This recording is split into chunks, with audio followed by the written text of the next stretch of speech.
د هلمند مرستیال والي مولوي رحیم الله محمود د یو رسمي پلاوي په مشرۍ د ایران اسلامي جمهوریت جنوبي خراسان ولایت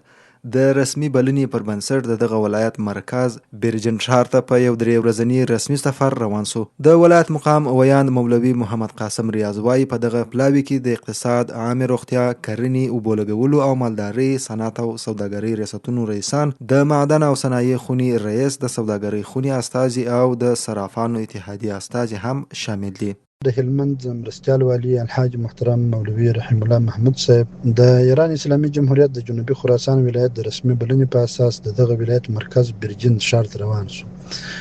په دغه پلاوي کې د ښاغلي مرستیال والي صاحب سره د اقتصاد ریاست، عامه روغتیا، کرنې، اوبو لګولو او مالدارۍ، صنعت او سوداګرۍ ریاستونو رئیس صاحبان،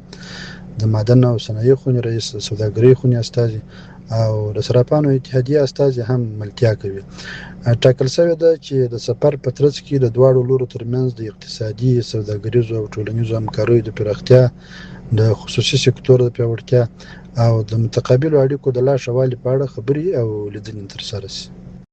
ټاکل شوې ده چې د سفر په ترڅ کې د دواړو لورو ترمنځ د اقتصادي، سوداګریزو او ټولنیزو همکاریو د پراختیا، د خصوصي سکتور د پیاوړتیا او د متقابلو اړیکو د لا ښه والي په اړه خبرې او لیدنې ترسره شي. د یادولو وړ ده چې کندهار کې د ایران اسلامي جمهوریت جنرال قونسل او مل پلاوي هم په دې سفر کې د ښاغلي مرستیال والي سره ملتیا کوي.